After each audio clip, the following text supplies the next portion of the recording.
जय हिंद मित्रों, मैं ललित तस्लीम अपने चैनल सावधान भारत में आपका स्वागत करता हूं। मित्रों, मैंने अपने पिछले कई वीडियोस में आपको बाइबल के विभिन्न वचनों के द्वारा ये बताने का प्रयास किया कि बाइबल के तथाकथित ईश्वर यहोवा ने अपने अनुयायियों को किस तरह से बेगुनाह स्त्री, पुरुषों, बच्चों, बूढ़ों और यहाँ तक कि बेजुबान जानवरों के ऊपर भी निर्दयतापूर्वक अत्याचार करने के आदेश दिए। बाइबल के तथाकथित ईश्वर यहोवा ने भीषण नरसंहार और युद्ध अपराध करने के लिए भी अपने अनुयायियों को निर्देश दिए।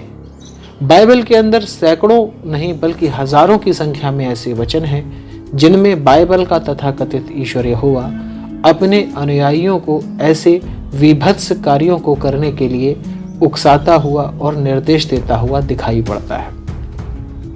बाइबल की प्रथम 5 पुस्तकों जिन्हें की तौरात कहा जाता है, उनमें इस तरह के कई विवादास्पद और आपत्तिजनक वचन हैं जिनके बारे में मैंने अपने पिछले वीडियोस में आपको विस्तार से बताया था।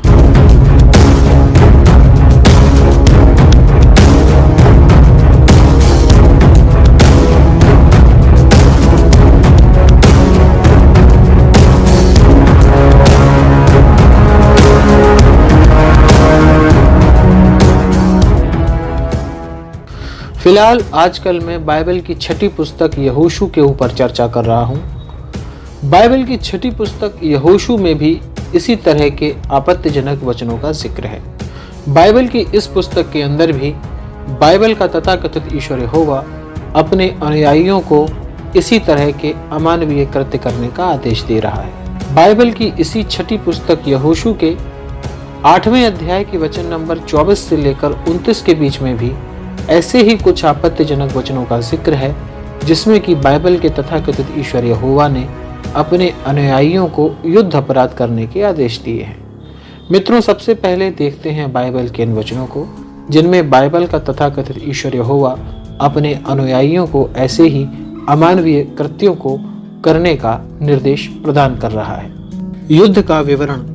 युद्ध के समय इजराइल की सेना ने ऐ के सैनिकों को मैदानों और मरुभूमि में धकेल दिया और इस प्रकार इजराइल की सेना ने ऐ से सभी सैनिकों को मारने का काम मैदानों और मरुभूमि में पूरा किया। जब इजराइल के सभी सैनिक ऐ को लौटे तब उन्होंने उन लोगों को जो नगर में जीवित थे मार डाला। उस दिन ऐ के सभी लोग मारे गए। वहां 12,000 स्त्री पुरुष थे।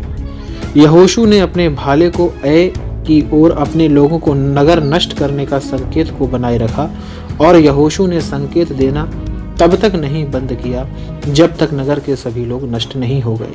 इजराइल के लोगों ने जानवरों और नगर की चीजों को अपने पास रखा।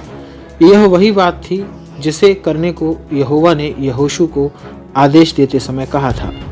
तब यहोशू ने ऐ नगर को जला दिया। वह नगर सोनी चट्टानों का ढेर बन गया।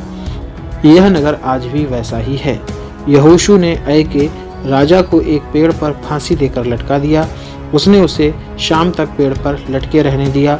सूरज ढले यहोशू ने राजा के शव को पेड़ से उतारने की आज्ञा दी। उन्होंने उसके शरीर को नगर द्वार पर फेंक दिया और उसके शरीर को कई शिलाओं से ढक दिया। शिलाओं का वह ढेर आज तक वहाँ है।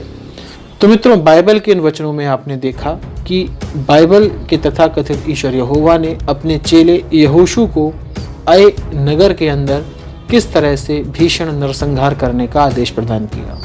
मित्रों, जैसा कि हम सभी लोग जानते हैं कि जब भी युद्ध होता है तो दोनों देशों के सैनिक, दोनों देशों की सेनाएं एक दूसरे के सैन्य प्रतिष्ठानों को ही निशाना बनाती हैं और सैनिकों पर ही हमला करती हैं। किसी भी स्थिति में किसी भी राज्य के आम नागरिकों यानी कि प्रजा को निशाना नहीं बनाया जाता और ऐसा करना युद्ध अपराध की श्रेणी में आता है।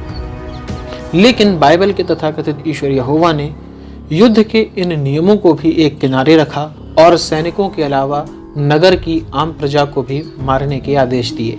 इसके अलावा नगर के धन को लूटने के भी आदेश दिए जिनका कि इन वचनों में साफ साफ उल्लेख देखा जा सकता है। तो मेरा अपने ईसाई भाई बहनों से ये प्रश्न है कि वे कृपया इस बात का उत्तर देने का कष्ट करें कि बाइबल का तथाकथित ईश्वर यहोवा क्यों इतना संवेदनहीन है, क्यों वो मानवाधिकारों का, पशु अधिकारों का, स्त्री अधिकारों का उल्लंघन करता है और अपने अनुयायियों को इस तरह के भीषण युद्ध अपराध करने का निर्देश प्रदान करता है। तो मित्रों, मिलते हैं अगले वीडियो में बाइबल की अगली चर्चा के साथ। तब तक के लिए जय हिंद।